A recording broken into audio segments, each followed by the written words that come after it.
2017년 10월 12일 제62차 정책조정회를 시작하겠습니다. 오늘은 국정감사 시작되는 첫날입니다.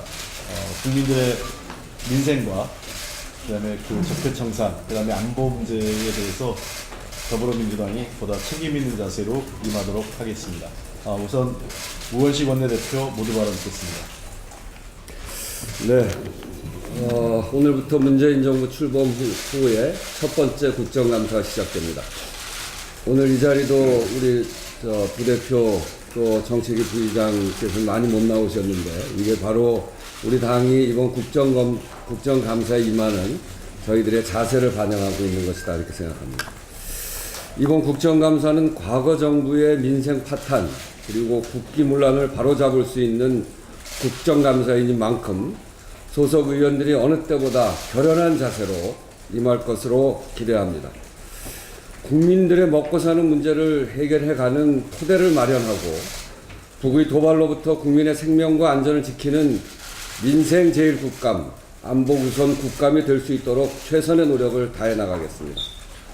또한 국정감사에 임하는 자세 또한 여당으로서의 품격과 품위에 맞게 진행할 수 있도록 의원님들께도 당부드렸습니다.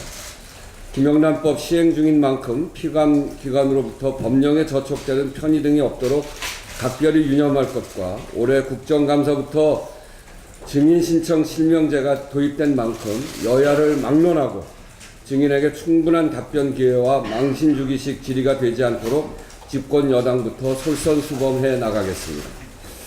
이번 국정감사는 보수정권 9년의 총체적 국정 실패를 되돌아보고 민생과 민주주의를 훼손하고 헌정 질서를 유린한 국정농단의 실체를 국민들 앞에 드러내고 바로잡는 자리입니다. 이것이 국회에 대한 국민들의 기대에 부응하는 것이며 국정감사 본연의 취지를 살리는 일입니다. 그런데 넓고 부패한 과거를 청산하고 새로운 대한민국의 출발점이 되어야 할 국정감사를 앞두고 자유한국당이 온갖 억지 주장과 아니면 말고식 의혹 제기에만 몰두하고 있어 유감입니다. 국정감사를 혼탁한 정쟁의 장으로 몰아가겠다는 의사를 노골적으로 드러내고 있는 것 아닌가 하는 생각이 듭니다. 어제 자유한국당이 발족시킨 정치보복 대책특위는 누가 봐도 이명박 박근혜 정권 시절 자행된 각종 의혹에 대한 정상적인 진상규명을 가로막고 국회 국정감사를 혼탁하게 만들 정치적 노림수를 드러낸 것입니다. 무엇보다 국정원과 군의 불법 선거 개입, 여론조작 공작, 문화예술인 탄압, 방송 장악, 관변단체 자금 지원 목적의 기업 협박, 사자방 비리와 같은 중대한 사건들에 대한 진상규명 노력이 어떻게 정치보복이라는 것입니까? 나라를 파탄낸 이 같은 범죄들도 그냥 눈 감아주자는 자유한국당의 논리대로 한다면 그 어떤 잘못도 처벌할 명분이 없어지게 됩니다. 그리고 앞으로 어떤 정권들도 이런 일을 해도 괜찮다는 논리와 다르지 않습니다. 이게 상식적으로 납득되는 주장입니까? 다시 한번 분명하게 말씀드립니다. 저희가 말하고 있는 적폐의 청산은 특정 과거 정권이나 특정 인물을 목표로 하는 것이 아닙니다. 대통령 탄핵이라는 사태, 그 원인이 된 국정농단과 헌법질서 문란 행위가 발생한 이면에 자리 잡고 있는 총체적인 국가 시스템의 붕괴가 과연 어디에서 기인됐는지 엄중하게 따지고 그 과정에서 드러난 잘못된 행위는 바로잡고 국가 체계가 다시 정상적으로 작동할 수 있는 계기로 삼자고 하는 것입니다. 또한 촛불 민심의 중심에는 힘있고 빽 있으면 모든 것을 할 수 있다는 불공정, 불평등한 사회 시스템에 대한 저항이 있었습니다. 이러한 힘과 권력 중심에 비틀어진 관행과 제도가 우리 국민들의 삶을 가장 어렵게 한 적폐이고, 이런 적폐를 도려내 바로잡는 것이 나라를 나라답게 만드는 것입니다.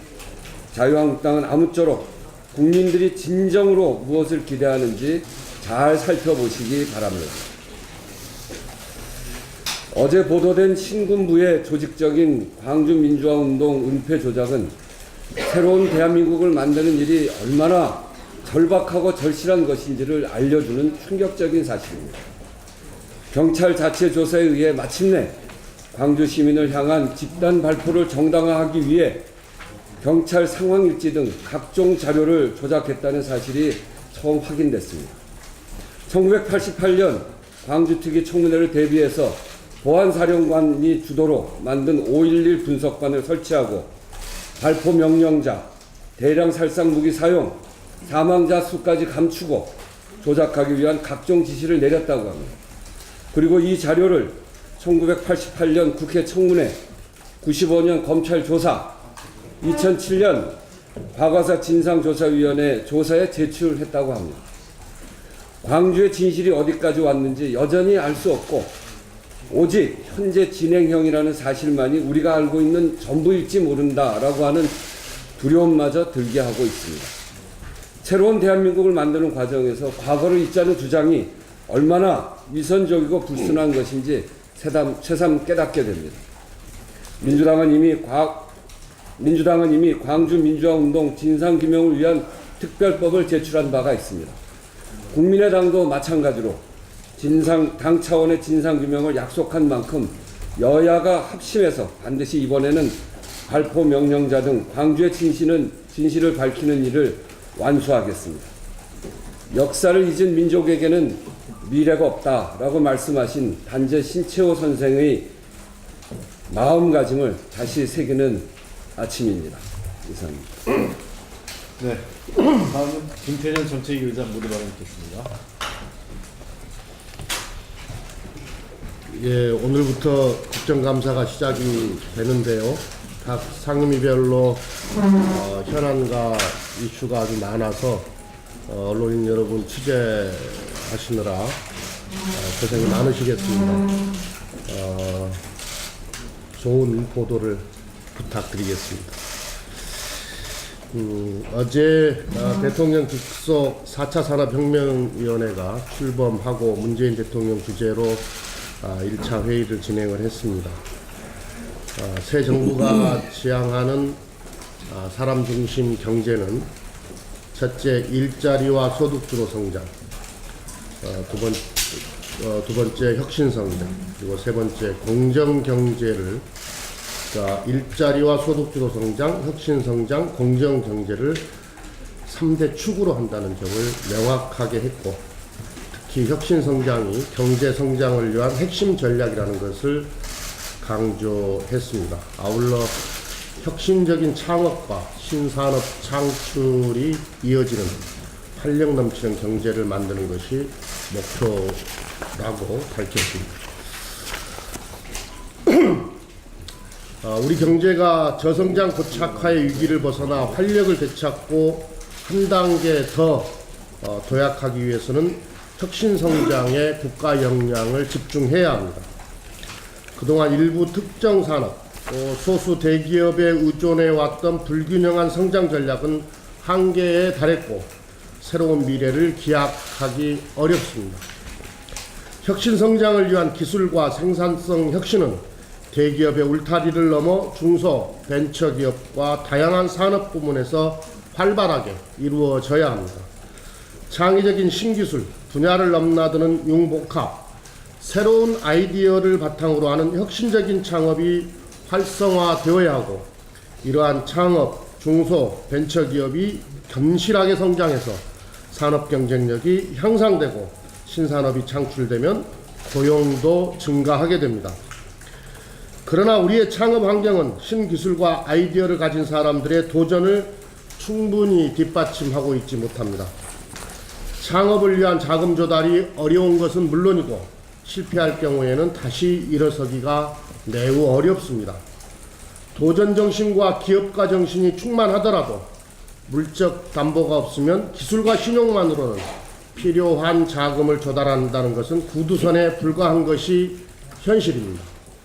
혁신적인 창업을 지원하는 시스템 중에서 가장 미흡한 것 중에 하나가 바로 투자 금융기관들의 기술 평가 능력의 부족 또는 미비입니다.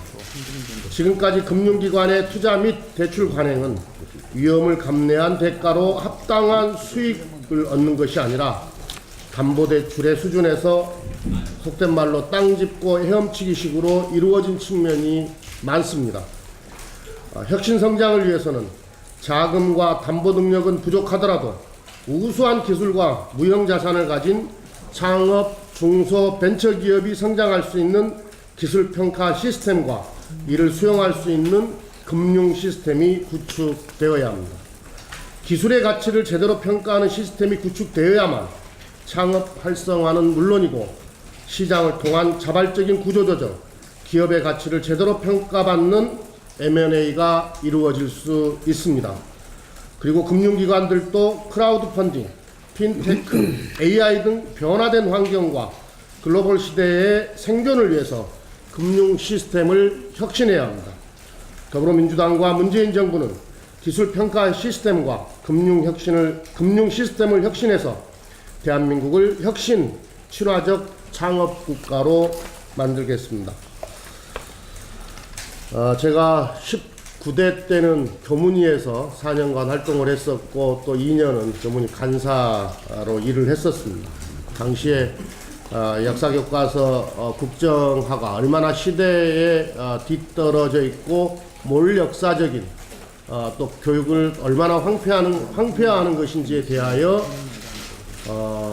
그 시도가 시작되고부터 하여튼 19대가 끝날 때까지 줄기차게 문제를 지적했고 또 반대를 했었습니다만은 박근혜 정부가 밀어붙였습니다. 물론 뭐 실현되지는 못했습니다만은 그러면서 그 여론 조작까지 하는 그런 파렴치한 행위를 국가기관이 저질렀습니다.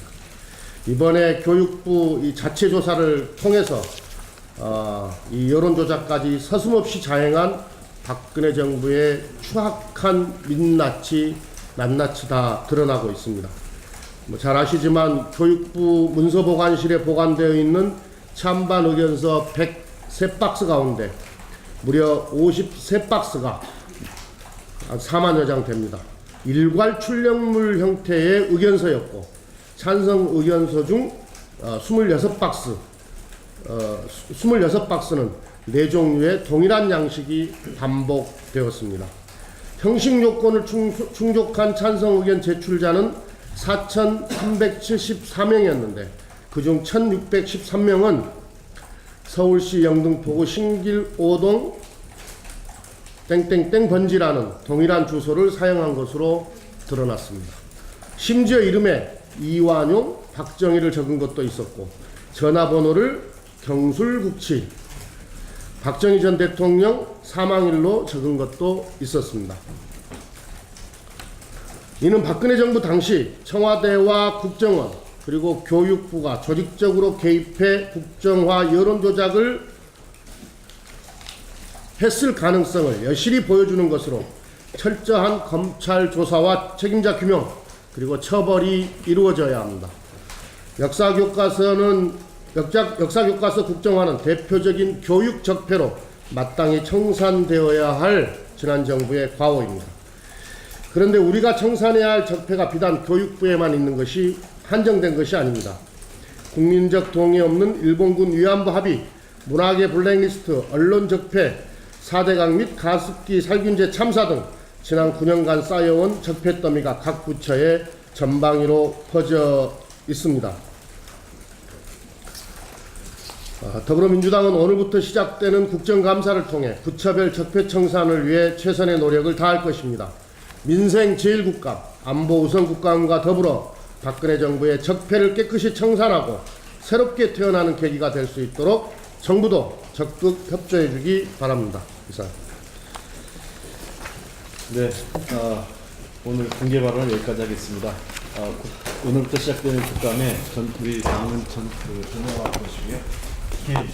이 적폐 청산과 민생 안보 문제가 별개의 사안이 아니고 세 가지 사안이 합쳐진 하나의 동일한 사안이라는 입장에서 함께 균형 잡힌 시각으로 추진해 나가도록 하겠습니다. 비공개 회의로 전환하도록 하겠습니다.